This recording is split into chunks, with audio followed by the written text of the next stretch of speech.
하나님이 기뻐하시도록 이라는 제목을 가지고 2025년도 첫 번째 주일 신년주일 메시지를 함께 나누도록 하겠습니다. 2025년 새해가 밝았는데 여러분 한 해 동안 복 많이 받으시고 뜻하는 바들 하나님의 은혜 가운데 다 이루시기를 주님의 이름으로 축복합니다. 새해 복 많이 받으시고 건강하시기를 바랍니다. 특별히 새해를 시작하면서 여러분에게 첫 번째 드리고 싶은 권면은 새해 계획 다 세우셨습니까? 지금이라도 늦지 않으셨으니 계획 좀 세우십시오. 어떤 분이 이런 얘기 하셨어요. 아무 계획을 세우지 않는 것은 실패를 계획하는 것과 똑같은 것이다. 여러분, 우리 인생 2025년도 새롭게 하나님이 열어주셨는데 어떤 결단과 어떤 계획을 가지고 나아가야 하겠습니까? 하나님께서 여러분에게 주신 비전들과 꿈들이 있을 터인데 그냥 두지 마시고 열심히 그것을 위해서 다른 박질하며 나아가실 수 있기를 바랍니다. 작년보다 올해가 더 나아지기를 원하시죠? 정말로 원하세요? 그러면 계획하셔야 됩니다. 지금부터 하셔야 돼요. 그런데 벌써 오늘이 1월 5일이죠. 작심 3일 끝났습니다. 이제 두 번째 버전의 작심 3일이 들어가고 있는 이때잖아요.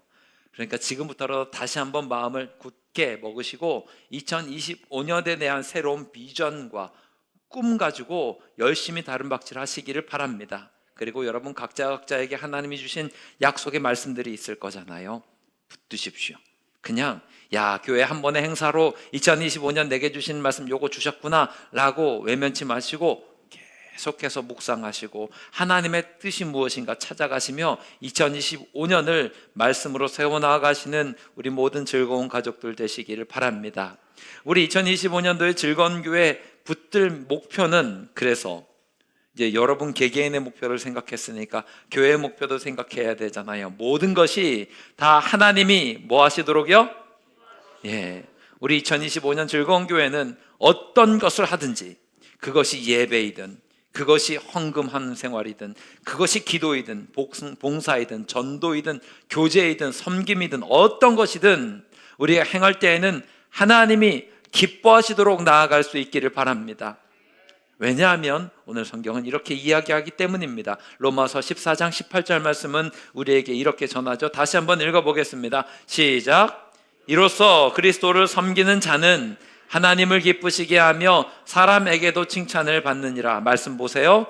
그리스도를 섬기는 자, 우리죠. 우리는 뭘 해야 되냐? 두 가지를 해야 되는 거예요. 첫 번째는 하나님을 기쁘시게 하는 삶을 살아가야 되는 거예요. 좀 전에 말씀드렸던 것처럼 우리의 예배와 우리의 기도와 우리의 헌신과 봉사와 전도와 교제와 섬김과 그 모든 것들이 하나님이 기뻐하실 만하게 우리가 올려드리는 것, 그것이 우리의 목표가 되고 그런 시간들로 채워나가는 우리 즐거운 교회가 되기를 바랍니다. 더불어서 하나의 목표를 더 드리겠습니다. 2025년도 우리는 사람에게도 칭찬받는 모습이 있기를 바랍니다. 예수님께서 우리에게 주신 큰 두 가지 계명이 있지요. 첫 번째는 하나님 사랑이고 두 번째가 뭐예요? 이웃을 내 몸과 같이 사랑하라는 건데 동일한 맥락에서 우리가 붙들 2025년도의 두 번째 목표는 사람에게도 칭찬받기를 바랍니다. 그러니까 여러분이 하는 것이 하나님이 기뻐하시도록 나아가는 것뿐만 아니라 여러분의 가정에서나 여러분의 일터에서나 여러분이 학업을 이루고 계신 학교에서나 혹은 우리 교회에서나 모든 자리에서 하나님이 기뻐하실 뿐만 아니라 사람들에게 잘했다라고 칭찬받을 수 있는 그런 모습이 되기를 바랍니다. 그러기 위해서는 오늘 우리가 조금 더 마음을 다잡아야 될 것 같아요. 제가 종종 우리 교회 이름을 이야기하면 많은 분들이 묻습니다. 즐거운 교회니까 즐겁겠네요 라고 물어요. 즐겁다고 얘기하는데 즐거운 이유에 대해서 저는 이렇게 얘기했으면 좋겠습니다. 하나님이 즐거우시고 하나님이 기뻐하시니까 우리도 즐거운 거예요. 이렇게 우리가 고백할 수 있기를 바랍니다. 그러니까 즐거운 교회가 우리끼리 즐겁다 이 표현이 아니라 하나님이 기뻐하시고 하나님이 즐거워하시니까 우리도 즐겁게 되는 이러한 역사가 있는 즐거운 교회가 되기를 주님의 이름으로 축원합니다. 그래서 2025년 우리가 하나님이 기뻐하시도록 나아가야 해요. 그리고 그것이 우리의 기쁨 되기를 바랍니다.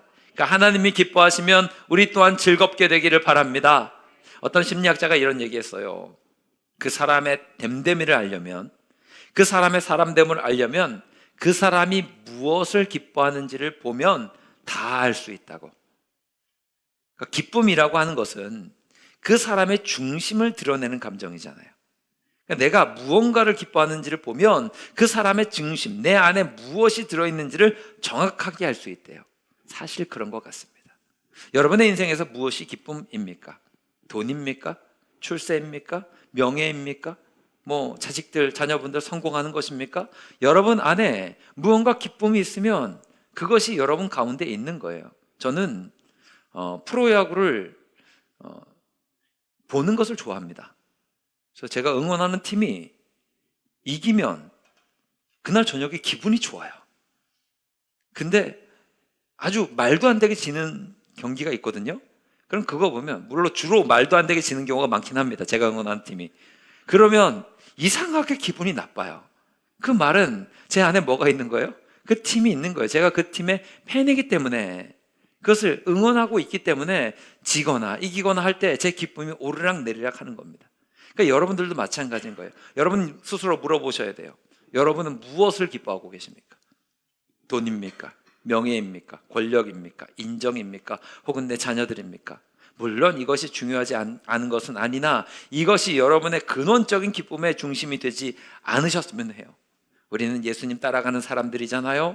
그래서 하나님이 기뻐하시는 것이 우리의 기쁨 되기를 주님의 이름으로 축원합니다. 그러면 하나님이 기뻐하시는 게 뭐예요? 하나님은 한 영혼이 천하보다 귀하셔서 영혼 돌아오는 것 기뻐하시잖아요. 그러면 그 영혼을 건지는 것, 영혼이 돌아오는 것에 대해서 우리가 함께 온 힘을 기울이고 함께 기뻐하며 하나님의 기쁨을 만들어 드릴 수 있는 은혜의 모습이 있기를 바랍니다. 이게 예수님의 지상 명령이고 예수님이 기뻐하시는 것이고 우리에게 기대하시는 거잖아요. 그러면 그렇게 하는 거예요. 우리가 성도입니다. 성도들끼리 함께 모여있는 이 믿음의 공동체가 아름답고 화목한 것, 여러분 하나님이 보시면 기뻐하실까요? 슬퍼하실까요? 기뻐하세요. 저도 자녀를 키우는 입장이다 보니 옆에서 흐뭇하게 제 아이들끼리, 형제들끼리 서로 주거니 받거니 티격태격하지만 아주 우애 좋게 지내고 있는 모습을 보면 제가 그 가운데 있지 않더라도 너무나 보기에 흐뭇합니다.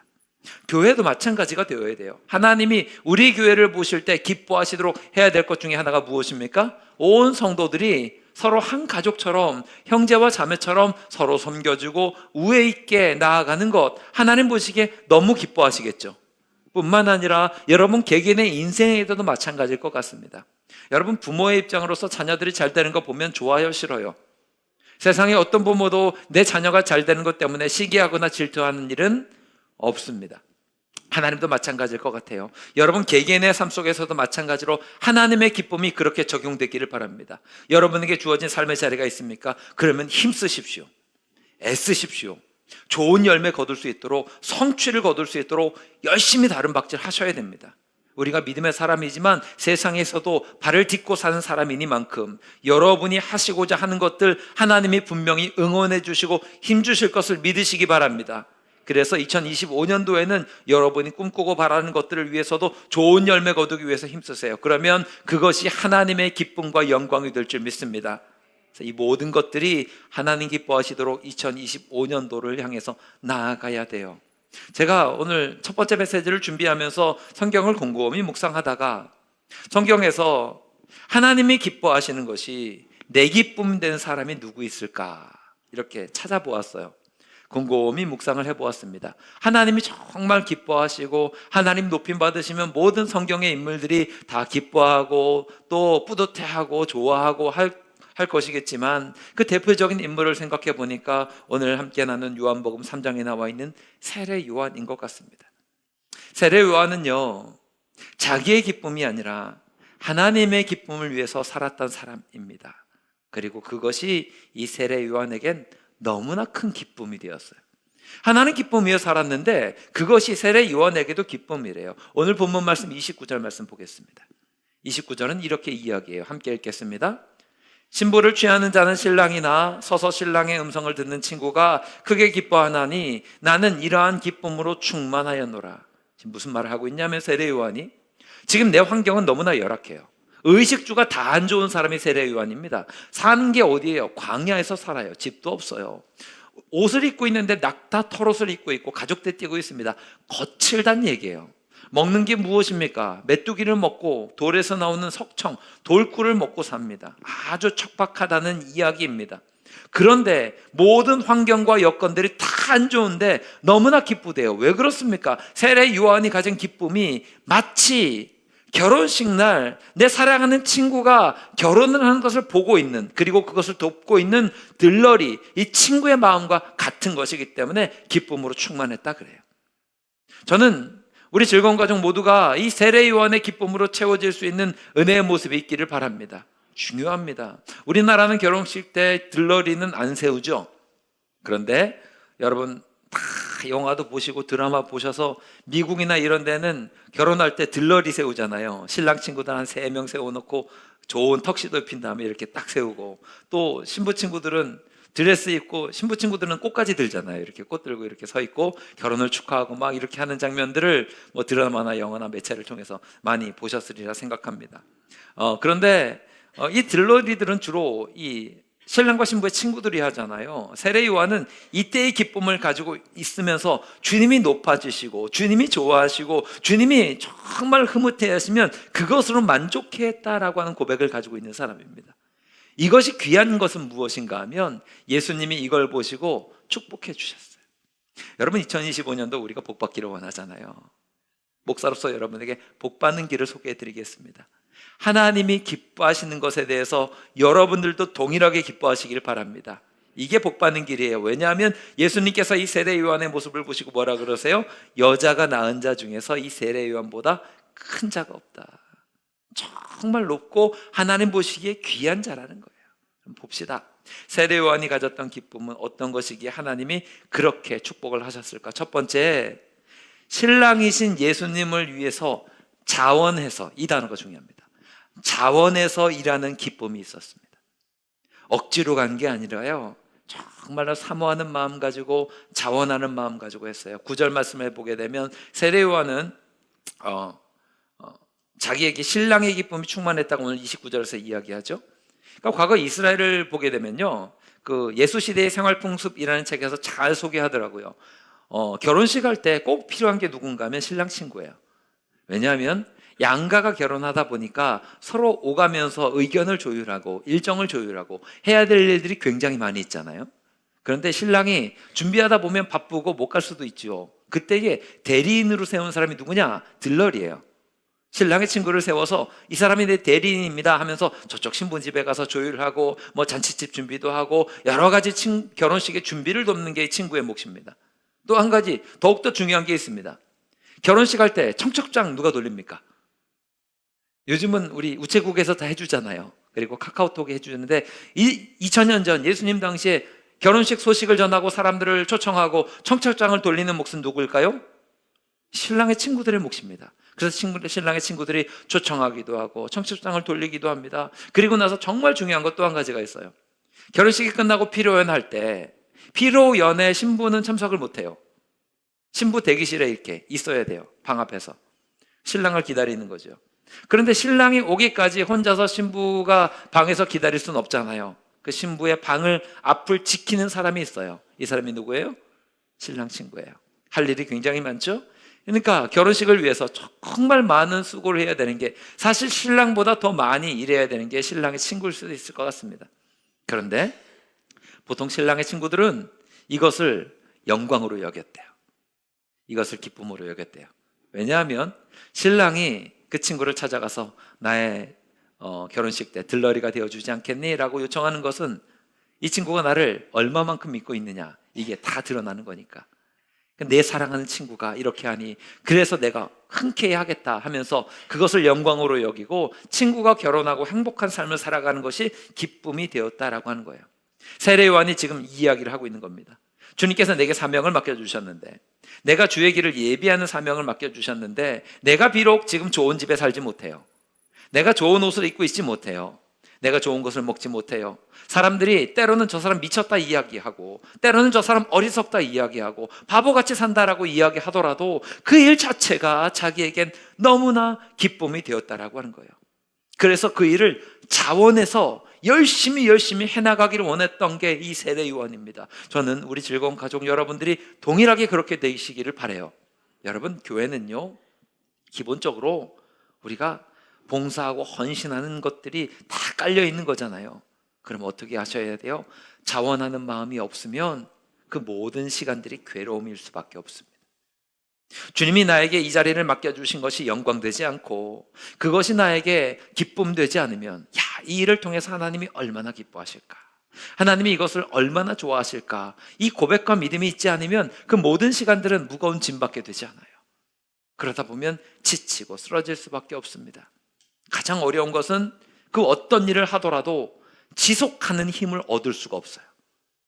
기쁨이 있지 않으면, 이것이 영광되지 않으면 잠깐 반짝하면서 일을 할 수는 있습니다. 반짝 어떤 자리에서 헌신할 수 있고 정말 충성을 다할 수 있는데, 진정한 믿음의 고백이 있지 않으면 지속적으로 1년이고 2년이고 10년이고 평생이고 해나갈 수가 없는 거예요. 저는 여러분에게 권면합니다. 여러분이 맡겨주신 그 모든 일들이 때로는 힘겹고 때로는 어렵고 때로는 외로우시겠죠. 그런데 그럼에도 불구하고 자원해서 기쁨으로 영광스러운 마음 가지고 하시기를 바랍니다. 솔로몬이요, 예루살렘 성전을 지을 때 이런 일화가 있었답니다. 이제 현장 시찰을 갔어요.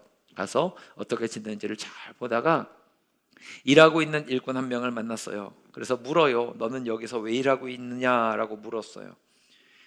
그 일꾼이 이야기합니다. 왕이시여, 저는 배운 것도 없고 하루 벌어 하루 먹고 사는데 그래도 여기 일자리가 있으니 얼마나 감사합니까? 그래서 일하죠. 그 다음 또 둘러보다가 또 다른 일꾼을 만납니다. 너는 여기에서 왜 일하고 있느냐? 그 일꾼이 대답합니다. 왕이시여, 저는 제가 할 줄 아는 게 이 돌 다듬는 일, 요거 하나밖에 없습니다. 그래서 내게 이 일을 맡겨주니 참 감사해서 이 일을 하고 있습니다. 또 돌아봅니다. 그리고 세 번째는 한 낡은 옷을 입고 열심히 일하고 있는 청년을 만나요. 똑같이 묻습니다. 너는 여기에서 왜 일을 하고 있느냐? 청년이 대답합니다. 저는 왕이시여, 지금 하나님의 거룩한 성전을 짓기 위해서 일을 하고 있습니다. 이게 정답이었던 거예요. 솔로몬이 그 대답을 듣고 너무나 흐뭇해서 이 청년에게 큰 상을 내렸다 그래요. 우리가 왜 예수를 믿고 있고 이 자리에 모여서 헌신하고 있고 함께 예배 드리고 있습니까?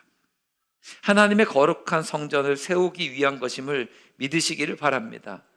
우리가 적어도 주님을 따르는 사람이라고 한다면 자원하는 마음이 있으셔야 돼요. 기쁜 마음이 있으셔야 돼요. 그래서 우리가 이 기도를 해야 됩니다. 시편 51편 12절 말씀입니다. 함께 읽을게요. 시작. 주의 구원의 즐거움을 내게 회복시켜 주시고 자원하는 심령을 주사 나를 붙드소서. 주님 앞에 구원받은 백성으로서의 기쁨과 즐거움을 회복시켜 주옵소서. 그리고 내가 주의 모든 일들을 할 때 자원하는 마음으로 감당하게 하옵소서라고 기도하고 고백하며 나아가는 우리 모두가 되기를 바랍니다. 두 번째로 세례 요한이 기뻐했던 것은 신랑이신 예수님이 더 높아지시고 영광 받으시는 것을 기뻐하는 기쁨이었습니다. 이거 중요해요. 오늘 30절 말씀 마지막 절인데요, 함께 읽어보겠습니다. 시작. 그는 흥하여야 하겠고 나는 쇠하여야 하리라 하니라. 무슨 말입니까? 나는 세상에서는요, 남들은 몰라도 나만 잘 되면 되는 거예요. 나만 아니면 되는 거예요. 그래서 남들을 밟고 일어서고 남들이 망했을 때 오히려 그것 때문에 내가 잘 되는 것을 기뻐하기도 하고 하는 논리들을 가지고 있단 말이죠. 이 세상 논리와 반대되는 거예요. 예수님이 점점 커져야 되고 나는 점점 작아져야 된다는 거예요. 왜냐하면 예수님은 우리의 왕이시고 할렐루야, 예수님은 메시아시고 할렐루야, 예수님은 구세주시고 할렐루야, 그리스도시기 때문에 그렇습니다. 내 인생의 주인이시고 왕이시고 그리스도시니까 그분만 높아지시면 나는 어찌 되어도 상관이 없다는 거예요. 심지어는 내가 작아지고 사람들로부터 잊혀지고 사람들로부터 기억되지 않아도 말이죠, 그분은 왕이시니까 그분만 높아지시면 내가 어떤 손해를 보더라도 상관이 없습니다. 이 고백을 세례 요한이 하고 있는 거죠. 저는 우리가 마찬가지로 갔으면 좋겠습니다. 교회는 사람들이 모여있기 때문에 이러한 유혹에 빠지기가 너무나 쉽습니다. 내 이름이 드러났으면 좋겠고요, 내가 사람들로부터 더 많은 존경을 받았으면 좋겠고 나를 따르는 사람들이 많았으면 좋겠어요. 이러한 생각과 이런 마음들이 우리 마음 가운데 늘 생겨나기가 쉽상입니다. 그런데 여러분, 교회는 누가 높아지셔야 됩니까? 오직 주님의 이름만이 높아질 수 있기를 바랍니다. 목사도 아니고요, 장로님도 아니고, 권사님도 아니고, 집사님도 아니에요. 어떤 성도님들이나 어린아이들도 아니에요. 교회는 예수님만 높아지셔야 됩니다. 여기에서 벗어나면 무언가 잘못되어 가고 있는 거예요. 교회가 최몽식 목사 중심으로만 움직이기 시작하면, 목사만 높아지고 다른 성도님들 다 아무것도 아니고 주님의 이름조차도 사라져버린다면 이것은 문제가 될 수밖에 없습니다. 그래서 제가 아는 어떤 교회는 주보에다가 담임 목사 예수 그리스도 이렇게 박아놨어요. 그리고 밑에 그냥 뭐 이렇게 섬기는 사람 해서 목사님 이름 적고요. 뭐 굳이 그렇게까지 할 필요는 없을 것 같은데, 그럼에도 불구하고 그 이유는 제가 분명히 알겠습니다. 예수님이 주인 되시고 예수님이 높아지신 것이 그 교회의 목적이기 때문에 그렇게 하겠다라고 하는 거예요. 저는 우리 교회가 그렇게 갔으면 좋겠습니다. 때로는 여러분, 예수님 높아지시기 위해서 여러분이 숨겨지실 수 있어요. 여러분이 낮아지실 수 있고요, 여러분이 손해를 크게 보실 수도 있어요. 야, 이거에서 내가 무슨 득이 있냐? 득 없어요, 여러분. 그런데 그것 때문에 예수님이 높아지시면 그것이 복된 것이고 그것이 우리의 기쁨 되시기를 바랍니다. 옥하는 목사님이요, 사랑의 교회에서 목회하실 때 이런 얘기 하셨어요. 오늘날 성도들에게는 두 부류의 사람들이 있다. 첫 번째, 예수님의 이름을 빌려서 내가 흥해야 되겠다는 생각을 가진 사람들이 있다. 이런 사람들은 예수님의 이름으로 복도 받고, 예수님의 이름으로 내가 소원도 성취하고, 예수님의 이름으로 살다가 편하게 살아서 그렇게 가는 것, 이게 신앙생활의 목적이라고 하는 거예요. 아마 많은 분들이 여기에 해당되지 않을까 생각합니다. 그런데 이건 참된 신앙인 모습 아니죠. 참되게 예수님 믿는 사람들의 모습도 아니고, 구주로 예수님을 구주로 섬기는 사람들의 모습도 아니다라고 하는 거예요. 근데 두 번째 부류의 사람들이 있답니다. 두 번째 부류는 어떤 사람들이냐? 세례요한 같은 사람들이에요. 예수님을 위해서 내가 작아지고, 내가 손해보고, 내가 아무것도 아닌 것처럼 여겨질지라도 그것이 자기의 소원이 되고 그것이 기쁨이 되는 사람들이 있다라고 하는 거예요. 이 사람들이 진짜래요. 그러면서 이런 얘기를 하셨습니다. 한동대학교는 들어보셔서 아실 겁니다. 한동대학교의 설립 목적 중에 하나가 기독인재 양성이잖아요. 그러니까 이 한동대학교 세워질 때 초창기 때에 여러 가지로 많이 어려웠겠죠. 근데 한동대학교 후원의 밤이라는 것을 했는데, 이 옥하는 목사님께서 한동대학교 후원의 밤에 참석하셨다가 한 젊은 자매님이 나와서 간증하는 것을 듣게 되었는데, 이게 너무나 큰 마음의 울림이 있더래요. 간증하기를, 얼마 전에 아버님이 돌아가셨어요. 암으로 투병하시다가 돌아가셨는데 나이가 너무 젊어요. 50대셨는데 하나님이 불러가셨어요. 예수 잘 믿는 믿음의 가정을 일구셨고, 또 사업체도 건실하게 세우셔서 든든하게 나아가고 주의 일들을 감당했던 분이셨는데 하나님이 먼저 불러가셨어요. 자녀들도 다복해서 사남매를 두셨습니다. 그래서 이 사남매가 이제 아버지의 장례를 슬픔과 아쉬움으로 잘 치르고 이제 뒷일들을 정리해야 되는데, 아버님이 큰 유산을 남기셨어요. 남기신 유산이 현금으로 20억 정도 되었답니다. 적지 않지요? 이 옥하는 목사님께서 지금은 하나님께서 불러가셨는데 목회에 정말로 큰 영향력을 미치며 활동하셨던 시기가 90년대 후반, 2000년대 초반이니까 그 당시에 20억 하면 지금으로도 큰 돈이지만 비교할 수 없을 정도로 큰 돈이었습니다. 장례를 다 치르고 나서 자녀들이 다 모였어요. 한 자리에 모여서, 야, 이거를 어떻게 하는 게 아버지가 그동안 수고하신 것들, 그리고 아버지의 믿음과 또 준비하신 이 유산들을 욕되게 하지 않을 수 있는가, 서로 기도하면서 논의를 하기 시작했어요. 그래서 내린 결론이 뭐냐? 야, 아버지가 남긴 이 유산은 하나님 나라 위해서 썼으면 좋겠다. 그래서 기독교 인재 양성을 하는데 쓰면 그거보다 의미 있는 일이 있을까? 그래서 그 20억을 이 사남매가 이 한동대학교 후원의 밤에 이걸 전달하기 위해서 그 자리에 참석을 하게 됐다는 거예요. 옥하는 목사님이 그 간증을 듣고서 충격을 받았답니다. 왜 충격을 받았냐? 사람이면 다 욕심이 있어요, 없어요? 여러분에게 갑자기 유산 20억이 생겼습니다. 어떻게 하시겠습니까? 그런데 여기 여러분 주변에 형제가 사남매 사형제가 있습니다. 무슨 일이 벌어지겠습니까? 우리가 흔히 생각하는 그런 일이 벌어졌을 때 흔히 생각하는 장례식장의 풍경은 서로 긴장하고 서로를 쳐다보는 겁니다. 누가 더 많이 받아야 되는가? 누가 더 적게 받아야 되는가? 누구나 다 그런 욕심이 있을 텐데 이 사남매는 얼마나 믿음으로 잘 훈련받고 영역받았는지 주님을 위해서 주님 높임 받으시도록 자기의 것을 다 드릴 수 있는 아름다운 믿음의 모습이 있다는 거예요. 거기에서 하나님이 진짜 기뻐하는 성도의 모습을 보았다고 이야기합니다. 마치 마가복음 14장에서 예수님의 장사를 준비하면서 300데나리온 이상으로 팔 수 있는 그 향유 옥합을 예수님의 머리에 깨트리면서 헌신하였던 그 여인의 모습을 본 겁니다. 사람들은 이야기하지요. 야, 저거 가지고 저렇게 허비할 수 있냐? 굳이 이걸 항아리를 다 깨서 예수님 머리 위에 부을 필요가 있냐? 조금만 깨트린다 하더라도 몇 방울만 뿌려도 그 냄새 좋은 건데 그거 그렇게 해야 되냐? 그렇게 할 거면 차라리 팔아서 가난한 사람들에게 나눠주면서 좋은 일 하면 좋지 않겠냐? 많은 사람들과 제자들이 이야기했는데 예수님은 뭐라고 하세요? 온 천하 어디서든지 복음이 전파되는 곳에는 이 여자가 행한 일도 말하여 그를 기억하리라. 주님은 그 중심을 보셨어요. 가치, 얼마만큼의 가치를 가지고 있느냐 이게 아니라 정말로 주님을 위하는 마음을 보셨습니다. 그 가운데 주님을 위하고 주님을 높이고 주님이 기뻐하시도록 하고자 하는 그 마음의 중심이 있었기 때문에 이 여인을 칭찬하셨어요. 이게 우리 가운데 있어야 되지 않겠습니까? 세례 요한도 마찬가지입니다. 세례 요한은 고백합니다. 그는 흥하여야 하겠고 나는 쇠하여야 하리라. 내가 중요한 거 아니라, 내가 잘 되는 게 중요한 게 아니라 예수님 높아지고 예수님 드러나면 그것으로 만족합니다 라고 해요. 언제부터인가 우리 신앙의 목적 중에 하나가 내 이름이 높아지고 내 권위가 높아지고 더 나아가 내가 세상에서 무언가 잘 되고 내가 재정적으로 풍요로워지고 형통하게 걸어가고 이런 것이 신앙의 목적이 되어버린 것은 아닌지 한번 좀 생각해 보아야 되지 않겠습니까? 오늘 새해 첫 주일입니다. 우리가 좀 뒤집읍시다.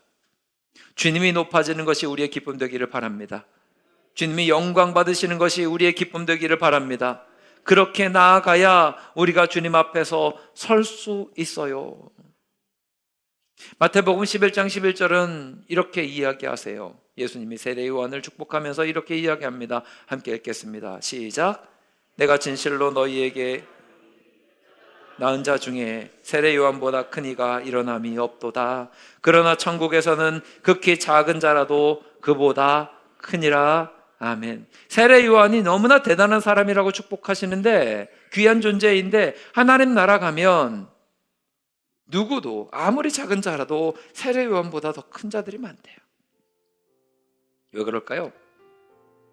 평생을 살아가면서 세례 요한은 우리에게 드러난 사람이지만 자기는 낮아져서 이름도 없이 밑도 없이 충성 다하고 섬기고 하나님의 기쁨을 위해서 나아갔을 때 하나님께서는 하나님 나라의 상급을 그렇게 그에게 귀하게 허락하여 주신다라고 하는 거예요. 말씀을 정리하며 여러분에게 묻겠습니다. 여러분 잠깐 왔다 돌아가야 되는 이 세상 속에서 그리고 이 2025년도를 살아갈 때에 무엇을 기뻐하며 사시겠습니까? 하나님이 기뻐하시고 하나님이 영광 받으시는 것을 위해서 우리가 자원함으로 우리의 삶과 우리의 시간과 우리의 물질과 우리의 헌신을 모두 다 드릴 수 있는 복된 모습이 있기를 주님의 이름으로 축원합니다.